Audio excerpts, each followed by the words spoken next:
morning to everybody watching this on video. Yeah, there we go. Okay, so good morning to everybody watching this on video. We're just going to go through the beginning of the Oedipus lesson and talk a little bit about the do now and just some basics to get you going. Up on the main page, and I'll show you that in just a second, we have a poll for the first question of the do now, which is it is possible to escape or trick fate? So what do you guys think? Is it possible for someone, if do you guys believe in destiny or fate, the idea that things are kind of set out for you? There's a certain path that people have to take in life. Or do maybe we have free will or choice to choose our own path? Certainly some things are set out for us. There's certain expectations. But at the same time, there are things we may have free will to choose. You know, we may not. Sometimes we can choose certain things that you know we do in our daily routine. Sometimes our daily routine is chosen for us, especially for going to school. So again, on the do now, you have these 5 anticipation statements that are related to the play thematically, right? These are things that we have to think about because they do happen in the play Oedipus that we'll be reading over the next 3 weeks. And so I just wanted your guys' early opinion. So again, it is possible to escape or trick fate, predetermined destiny. If we're in charge, we are exempt or excused from consequences. Family secrets are best kept as just that, secrets. If knowing the truth leads to pain, it is better not to know it, and it is better to place blame on those around us than look inside ourselves. And these are obviously ideas and concepts that are in the play. Let me, oh, did I even not share them? Did I share the content? Hopefully I did. Okay. So anyway, let me bring up hopefully the general page. And you guys can see that in each of the pages, you'll have this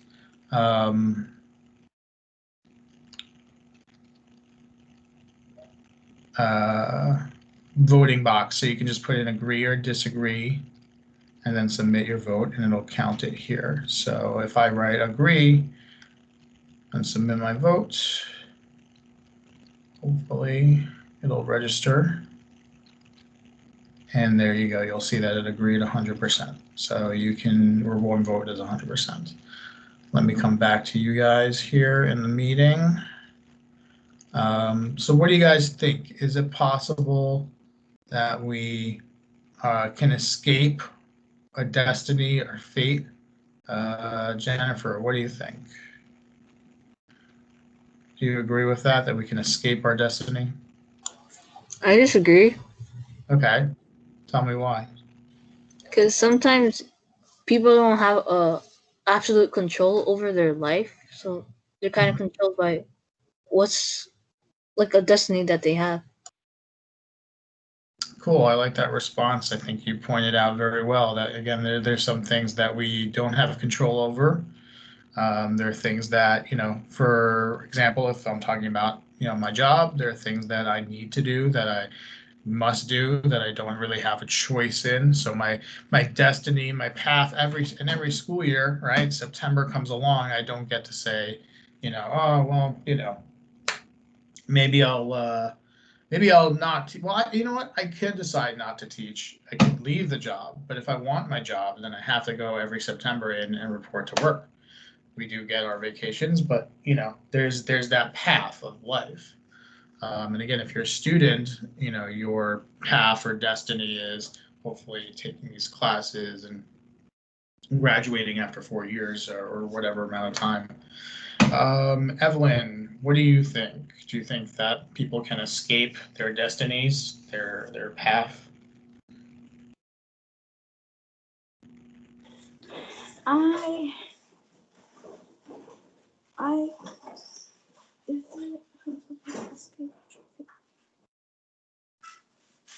Like, I think it's I kind of like like maybe both. Okay. Because like sometimes like I really don't know, like maybe I agree or disagree. Okay, that's fair. Maybe like it depends on like if you're determined to get to one place, like your destiny, like if like for example, let's say you want to become someone in life and you're determined to be that person, then that's your destiny to be someone successful in life, and you will put your life into it. And then maybe sometimes you can start changing, or you could like, okay, I want to be this person maybe years ago, but then now you want to be someone else, or you want to be someone else and not what you want to be before. So maybe you change how you wanted your life to be. Excellent. Yeah, I mean, people can say, maybe people tell you something like, "Oh, you should be you could be a doctor, or you could be a nurse, or Yeah, and then maybe you don't teacher." want to. Maybe you don't want that. Maybe you do, and then Right. you know. Yeah, absolutely. So people can follow that path. There are people who say, who actually, like they think they're going to be in some career and then they choose to go to another career, midway through. That's definitely been something that happens. So there are certain choices that we can make that maybe take us out of, what somebody would say would have been our path or a predetermined outcome. And then there are things that, we can do that maybe bring us right back to that path. So when we talk about, so thank you both, by the way, for answering. When we talk about Oedipus, he is told by a blind prophet in his entourage, his group, as leader of this country, or the city of Thebes, I should say. He's told, you are going to be responsible for these tragic things that happen, and he, you know, he's like, well, that's not going to happen. I do my best to avoid it. And whereas, maybe that course has already been set out for him, and no matter what he chooses to do, it's already kind of set. And that's a lot of the thing that was a part of this Greek tragedy is just how much control do we have over our actions, how much is determined for us.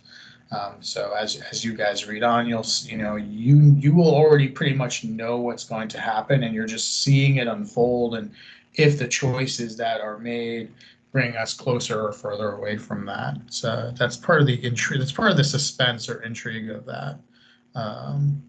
Knowing what's happening, and it's sort of like watching a horror movie, seeing somebody, the killer is behind a door, and you see the person, they don't realize that, and they're getting closer and closer to the door until, then, it's too late, they're caught.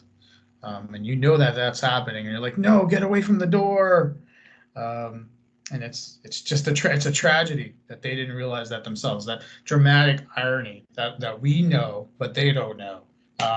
That can provide quite a bit of emotion, and when you take in something, whether it's a horror movie or a tragic play, where you even like something like Hamlet, which you guys might have read or will read in the future. We know what's going to happen. We kind of have an idea of what's going to happen, and we watch as it happens and go, oh, man. All right, let me see if I can go back to the PowerPoint and share that out with you guys. So again, when you open up your Word document, you have these statements. You can choose, you don't have to do all 5. You can choose 2 of them, and make sure you're highlighting it with you can use yellow, or you can use any other color you want. But as long as you make your choice known and give me the explanation why you agree or disagree with it, then that's going to work out just fine. Hey, Nathan, thank you for joining in. How are you doing, man? I'm doing good, and you? Good to hear your voice. So we're just going through the lesson here very quickly. What questions do you have? Or confusions or anything that I can clear up for you right now? I'm not at the moment. Okay, cool, man. All right, so I won't repeat all these word for word because I did it already in the other video pretty much, and you can also read this on your own, but the PowerPoint does have information on the history of Sophocles, who is the writer of this play, and sort of the connections to ancient Greece and his influence. What I was just kind of talking about, the idea of tragedy, tragic hero, tragic flaw, is also explained here. Oedipus is like Hamlet, a tragic hero, someone who we're kind of rooting for, but we know ultimately something's going to happen to them that kind of takes them out, and discovering how that happens gives us sort of certain not joy or pleasure, but so much as like maybe even a satisfaction of understanding how it happened. And I guess again, these are all really pretty much self-evident. I guess I didn't do this in the video I did last time, so I'll go over and connect, because again, the irony of Tiresias, who is one of Oedipus's, an advisor, someone who can really tell him what's going on and what to do. And he tells him this news that he doesn't want to believe, this idea of prophecy, of saying that you are fated to do this sort of thing. The Oracle of Delphi, and if you watched, I don't know if you guys watched the Clash of the Gods video, but they actually show the real world location of where the Oracle was thought to have been. And the Oracle, basically a forecaster of the future, claims that the child born to King Laius by his queen Jocasta would slay his father and wed his mother. Now, that's a horrible, horrible prophecy. What's going to happen. And, if you're told these things, if you're told you're going to kill your dad and marry your mom, I mean, it's like, what? How would you react? I can't imagine anything but like horror and trying to avoid that fate. If you're told something horrible, you try your best not to have that happen. So when this happens, when he's told this, he does his best, or did his best, to try to avoid it from happening. And he, so the king basically, it's almost like a Moses story where the king basically takes the baby and leaves him away, but somebody takes him in, and that child, is Oedipus. So this idea of prophecy, this idea of, and again, the irony of Tiresias, who's blind, physically blind, but can actually see the future, and Oedipus can't see it himself, kind of winds its way throughout the story. So let's take about a couple minutes just to talk about literary elements. How are you guys with literary elements? How are you guys with, are there any things that you need kind of more explanation or detail? The 5 major literary elements that we're using this week and in the unit are setting, which is time and place; characterization, which is how we figure out what the characters are like; conflict, which is the struggles that the characters have to face; foreshadowing, which are basically the hints of things to come in a story; and then irony, which are basically an opposite of what we expect to happen, or in this case, dramatic irony. We already know what's going to happen, so we kind of watch to see what happens and how it unfolds. So that's the basics of those 5 literary elements. What questions do you guys have about those? What can I do to clear up anything that you guys need cleared up about that?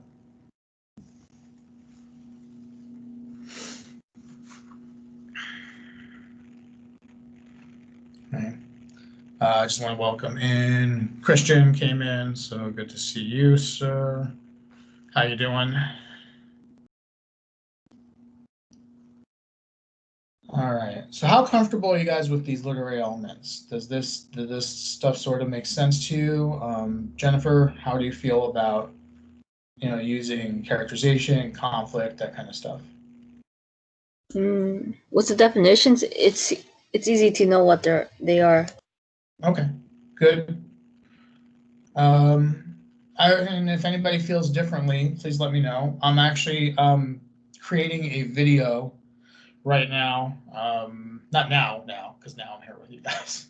But I will try and drop a video that kind of goes into a little bit more explanation, or kind of just seeing what to do with these literary elements. So hopefully that will help if you're confused about anything like that. So yeah, again, and I may have said this in the other video that I recorded, but think about, to me, characterization and conflict are kind of like the fork and knife of literary analysis, and maybe the setting is like the spoon. These are tools we use for pretty much every story. If you want to eat, when you want to eat, you can eat with your bare hands, usually some foods, but most of the time you want to use a fork and a knife to dig in. And so that's sort of our tools, our implements to talk about these stories. So you always want to go back to using your characterization and your conflict literary elements to talk about what's happening in a story, what's happening with a character, and not just what, but why. Like what's important about it? Why is it happening? Why is this going on with this character? What does it all mean? And that's really kind of half the fun, I think, of reading stories is, why is this important? What does it mean? What are the consequences? What does it say about the character? What does it say about us in general as a people, or a society? All right, so these slides go through all these. When we look at characterization, the two major types: direct characterization, when a writer tells you specifically about a character. John is a happy person, and we know that because we know he's a happy person, he's going to do all these other things. And then indirect characterization, that make him happy. And then indirect characterization, it shows things that or reveals things in the story. The writer isn't directly telling you that someone is happy, but maybe you're seeing, maybe they do something in the story that shows you by their speech, their thoughts, their emotions, their actions, their looks, that they're happy. Maybe they smile, and maybe the writer describes that. Maybe they shout in joy, because something positive happened. So again, these things are not, they're things that take a moment of thought to go, oh yes, I know this about this character because this is happening. For Oedipus, one of the emotions that he has, or one of the reactions he has, is anger, anger at being told these things that are happening, but also denial to a certain extent is an emotional psychological reaction. But we also know that he's a good leader. We're told directly that he's a good leader, that he helped save this town, that he solved the riddle of the Sphinx. So we know he's really smart. So the things we're told about him, and also the things that he says or does, kind of give us this whole picture of Oedipus Rex as a character, and the other characters as well, like Jocasta and Creon, who is Jocasta's brother, Oedipus's brother-in-law. We start to learn these things about these characters because of how they act and react. And then conflict. Hold on. Let's see. Again, the two major ones: external conflict and internal conflict. The idea of, we have this fight within ourselves. Oedipus has this fight within himself. Does he try to escape his fate? Can he come to terms with what he's being told is going to happen? It's a struggle within himself. But then there's also the struggle externally with other people. For example, we can get into a disagreement with somebody in person. We could fight against the ideals of society, whether it's racism or discrimination. We can have this idea of fighting the weather, whether it's going to be a rainy day or snowy day, and we're trying to get to some place, we got to go outside and fight through that. That's external conflict. So again, these two factors, and there's so many other great literary elements that I wish we could get to, but we have these 5 that we'll focus on throughout this marking period. But as an English geek, there's so many cool little things we can use to talk about stories. But for now, we will stick to the basics, to the fork and the knife and the spoon. And I encourage you to look through the story for those. Dramatic irony, talked about already. Foreshadowing, basically, again, the hints at things to come in the beginning of the play. There's definitely a lot of foreshadowing of what's going to happen. So keep an eye out for those signs of what might be happening in the story.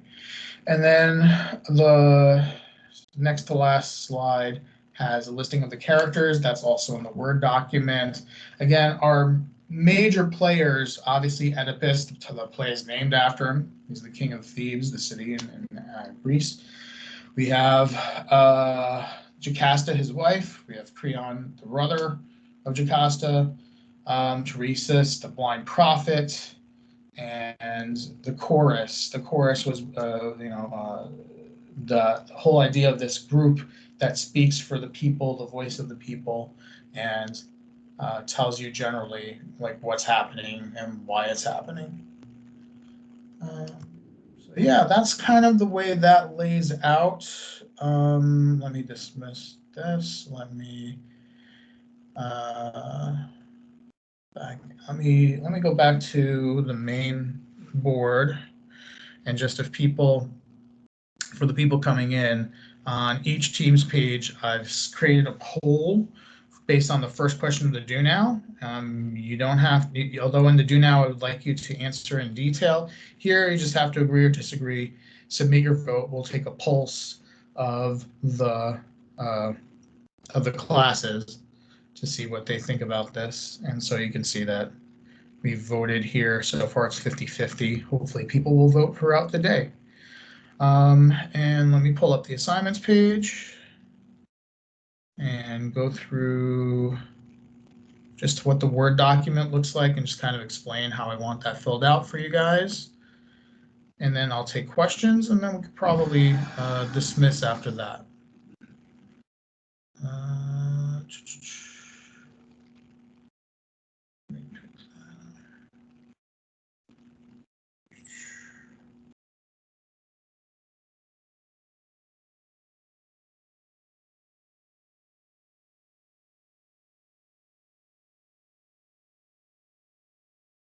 So let me ask you guys, is the pacing, what do you guys think about the pacing schedule? Because this is something I've kind of started to do, which is try to include a breakdown day by day generally of what, I would want you to, how I would want you to do this assignment. Has that been working? Is that something that you guys think we should continue? I mean, I'll probably just continue it anyway, just in case, but I hope that's helped. Has that helped anybody? All right. Again, you can kind of look and see how it, you can do the assignment all at once, or you can break it down day by day. I'm not sure how people's days are these days with the classes online, if you're going from class to class. And creating certain time periods for you to do work, but this is generally a way to break down the work and make it easier for yourself. So let me just close the door, because of course, as soon as I started this class lesson, jackhammering started outside. That was fun. So let me do that. Okay. So if you look in the organizer, the first part basically gives you how to access. You can click on these links to get to the parts of the story, or you can just do it through the assignment. Again, I pointed this out right at the beginning. The SparkNotes version I thought was translated, but it's not. It's the same version that you guys have, and so probably should just read the one I have, because that helps with the annotations on the side. It gives you some notes about it. Here's the do now. Again, if I'm editing my document, you can highlight either agree or disagree and explain why. And then we break this down into the activities based on the literary elements that we are reviewing. There's a question pretty much for each of the literary elements that's highlighted in yellow, and that's where I would want you to respond. So the boxes kind of give you the information from the slide and the sorry. And the questions give you the place where you should answer.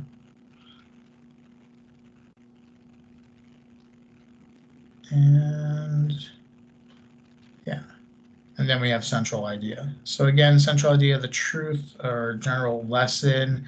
I know last week, I was saying some people had asked, well, do I always have to put sometimes in life or sometimes you don't? It's just one way of starting it. So you can use that or you can delete that part and just say the central idea is, whatever is your preference. And when you're done with that, you can hand in the assignments. So that's kind of the Word document. It's a little bit simpler. I think it's a little bit more manageable than previous weeks, but there's still a lot to do. So just stay on top of it, be responsible for the work because it all counts for the second marking period as we've begun that at this point. Yeah, so let me stop here. Questions at this point. What can I help you guys out with? What questions do you have before we kind of dismiss for now?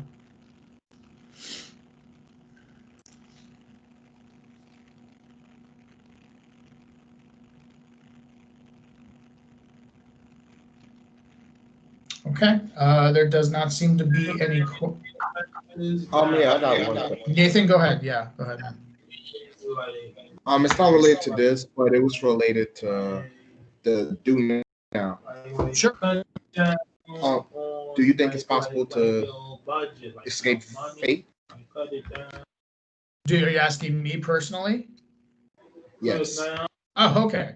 Yeah, we did have a quick, I don't know if you came in afterwards, we did have a quick do now debrief on this. So do I think it's personally possible to escape fate? I think you can do certain things to choose different paths in life. I think there are definitely sometimes life is laid out for you, but then there are things that you can choose to kind of switch that up. And one of the examples that we were talking about was choosing your profession.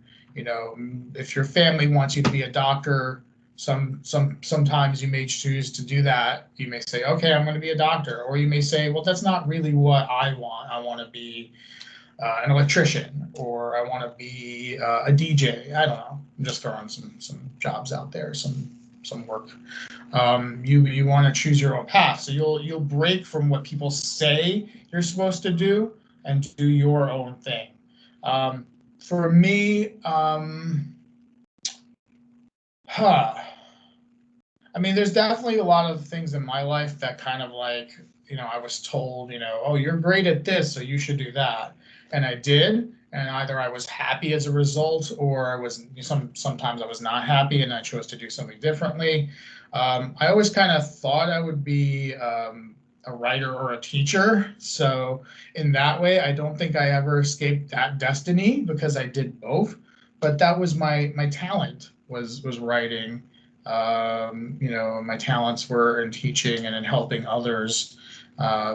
So I feel like my destiny was always to be like, it's funny because I'll tell you this story. It's kind of eerie, but my grandfather and my grandmother used to live around the corner, a couple blocks away, actually not quite around the corner, but a couple blocks away from where Lincoln High School is.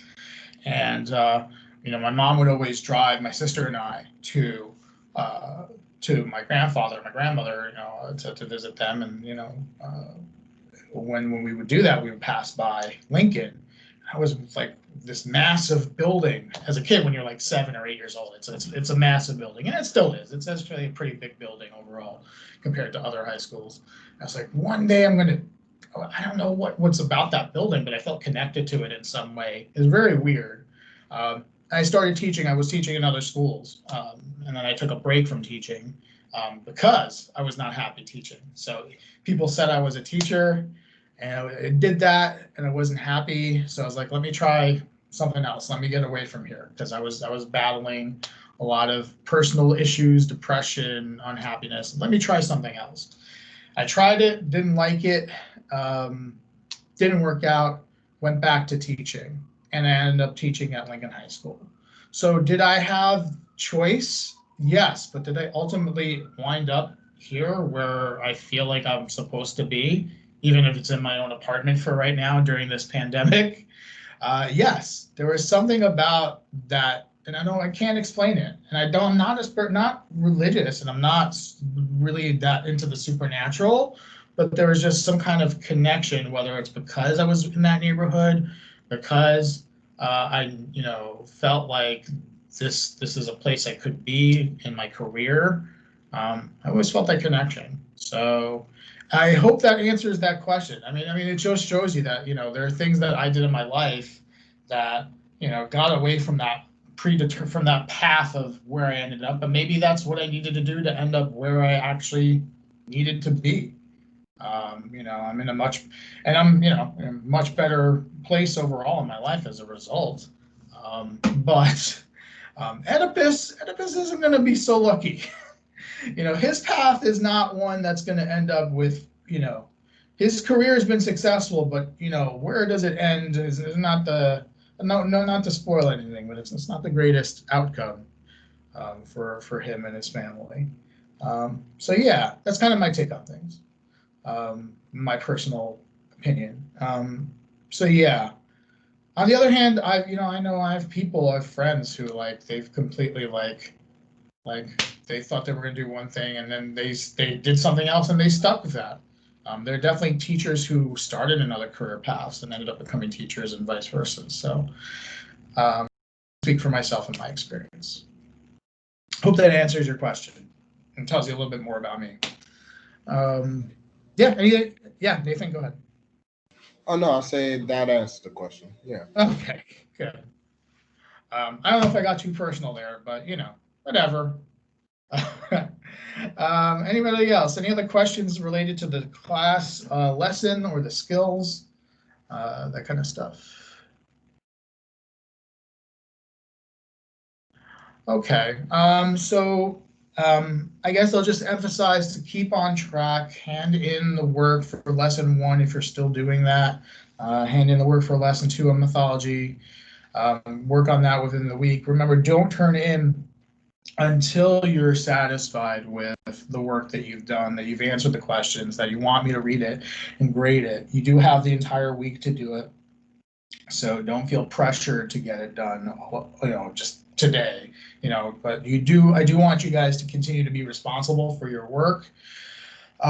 First marking period was a difficult one because everything and anything happened with it. I hope the second marking period will be a little bit more stable and consistent in terms of what's happening with scheduling. With my remote only students, you guys are here online on time, on no matter what, but with the switching back and forth this week, people in pod A and pod B are going back into the schools, and that's the first time that's happened in 2 weeks. So we're dealing with a lot of these practical things. People are dealing with technical stuff like not having necessarily Wi-Fi access at some points or the DOE devices. So if that is happening to you, please reach out and let me know so I can take that into consideration for grading and work with you about that kind of stuff. Other than that, I'm going to post this video up when it's finished transferring, and so everybody else can look at this. You guys can look at it, back at it if you want, and there'll be some other videos and stuff throughout the week that you guys can see as resources. And I'm going to have something special. I don't want to give it away, but Halloween is this weekend, so stay tuned on Friday to the Teams page. We're going to want to check it out and see what happens there, what's posted there. So I'll leave it at that. So that's it for now, guys. If you have any questions, you can stick around, but otherwise I'll dismiss you guys. I'm going to stop the recording for now. So everybody watching this, we'll see you next time. And yeah, peace.